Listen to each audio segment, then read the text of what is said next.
여러분, 안녕하십니까? 오늘은 해외여행 중 흔적도 없이 사라져 많은 사람들의 가슴을 아프게 했던 한 한국인 여성의 이야기를 전해드리려 합니다. 2017년 5월, 라오스의 대표 관광지인 루앙프라방. 푸른 숲과 웅장한 폭포로 세계 각국의 여행객들이 몰려드는 곳에서 한국인 여성 관광객 한 명이 자취를 감추었습니다. 그녀의 이름은 손경산. 당시 33살의 평범한 직장인이었습니다. 그리고 무려 4년이 지난 2021년, 라오스 경찰은 그녀의 유해를 발견했습니다. 그러나 실종의 과정, 그리고 사망의 원인은 아직도 명확히 밝혀지지 않았습니다. 도대체 그녀에게는 어떤 일이 있었던 걸까요? 지금부터 사건의 흐름을 차분히 살펴보겠습니다. 손경산 씨는 평범한 30대 직장인이었습니다. 특별히 화려하거나 위험한 일을 하던 인물이 아니었고, 평소 여행을 좋아하며 새로운 경험을 즐기는 활달한 성격이었던 것으로 알려졌습니다. 그녀는 2017년 5월 21일, 오랜 직장 생활에서 잠시 벗어나 힐링의 시간을 보내고자 라오스로 떠났습니다. 일정은 5박 6일 패키지 여행 상품이었습니다.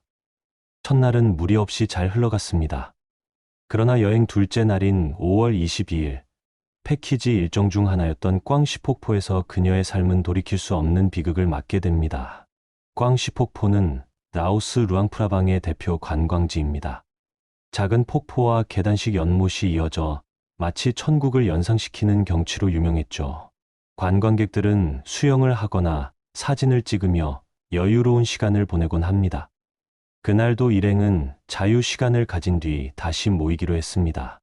하지만 정해진 시간이 되어도 손경산 씨만은 나타나지 않았습니다. 일행과 가이드는 주변을 샅샅이 수색했지만 그녀의 모습은 보이지 않았습니다. 결국 현지 경찰에 실종 신고가 접수되었고 본격적인 수색이 시작됩니다. 라오스 경찰은 처음엔 단순한 조난 사고라고 보았습니다. 폭포 주변은 산세가 험하고 외국인 관광객이 길을 잃는 일이 드물지 않았기 때문입니다. 경찰은 수색견과 인력을 투입했지만 결과는 허사였습니다. 그러던 실종 나흘 뒤 뜻밖의 소식이 전해집니다. 손경산 씨의 휴대전화 전원이 갑자기 켜진 것입니다. 그 위치는 루앙프라방에서 약 60km 떨어진 깊은 밀림 지역이었습니다. 라오스 현지인들조차 잘 모른다고 할 정도로 인적이 드문 곳이었죠. 게다가 이 지역은 북한 이탈 주민들이 탈출 루트로 사용하던 험지로 매우 위험한 지역으로 알려져 있었습니다. 경찰은 급히 전화를 걸었지만 끝내 연결은 이루어지지 않았습니다.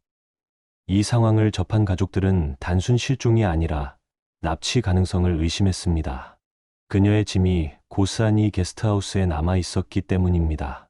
여권, 옷까지, 개인 소지품까지 그대로였죠. 만약 스스로 잠적했다면 이런 물건들을 남겨둘 리 없었습니다. 여기에 더해 의문의 목격자까지 등장했습니다. 현지의 40대 남성이 한국인 여성을 봤다고 제보한 것입니다. 그러나 수사 과정에서 그의 진술은 일관성이 없었고 결국 허위 제보로 밝혀졌습니다. 라오스 경찰은 그가 수사에 혼선을 주려 했다고 보고 체포했지만 그는 묵비권을 행사하며 끝내 아무런 진실도 말하지 않았습니다. 라오스 루앙프라방은 태국, 미얀마, 중국 윈난성과 인접해 있습니다. 이 지역은 세계적으로 악명이 높은 골든 트라이앵글과 맞닿아 있습니다.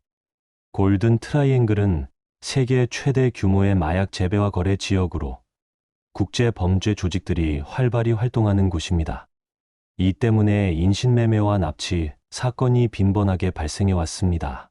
일각에서는 손경산 씨가 단순히 폭포를 구경하다가 우연히 마약 조직원들과 마주쳤을 가능성을 제기했습니다. 그리고 그 과정에서 납치되어 범죄에 휘말렸을 수 있다는 추측이 나왔습니다. 특히 휴대전화 신호가 잡힌 밀림 지역이 탈북 루트와 겹친다는 점이 이 사건을 더욱 미스터리하게 만들었습니다. 사건은 점차 잊혀졌습니다. 한국 언론에서도 2017년 한 차례 보도된 이후 다시는 크게 다뤄지지 않았습니다. 그러던 2021년 6월 말, 라오스 경찰이 꽝시 폭포 인근에서 유해를 발견합니다. 소지품과 신원 확인 절차를 거친 결과 그것은 실종된 송경산 씨로 밝혀졌습니다. 무려 4년 만에 발견된 그녀의 흔적. 그러나 유해 발견에도 불구하고 사망 원인은 여전히 불분명했습니다. 사고였는지 범죄였는지 혹은 다른 이유가 있었는지 명확히 밝혀지지 않았습니다.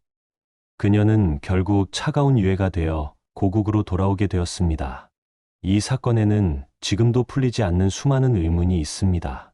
첫째, 그녀의 휴대전화는 왜 60km 떨어진 밀림에서 켜졌을까요? 단순히 길을 잃은 사람의 이동 범위를 훨씬 뛰어넘는 거리였습니다. 둘째, 현지 남성의 허위 목격담은 무엇을 의미했을까요? 그가 단순히 장난을 친 것인지 아니면 범죄에 연루된 자였는지는 끝내 밝혀지지 않았습니다. 셋째, 마약 범죄 조직과의 연관성은 사실일까요? 골든 트라이앵글의 악명, 그리고 휴대전화 신호의 위치는 여전히 수많은 추측을 낳고 있습니다. 라오스로 여행을 떠났던 33살의 평범한 직장인. 그녀는 아름다운 폭포에서 사라져 4년 만에 차가운 유해로 돌아왔습니다. 실종 이후 포착된 수상한 휴대전화 신호, 수사 혼선을 일으킨 현지인의 거짓 목격담, 그리고 마약 조직과의 연관 가능성. 수많은 단서에도 불구하고 사건의 진실은 여전히 미궁 속에 갇혀 있습니다. 라오스로 떠난 한 평범한 여성의 여행. 그 여행은 왜 비극으로 끝나야 했을까요? 여러분은 어떻게 생각하십니까? 그녀는 단순히 길을 잃은 것일까요? 아니면 누군가의 손에 의해 끌려간 것일까요? 댓글로 여러분의 의견을 남겨주시길 부탁드립니다.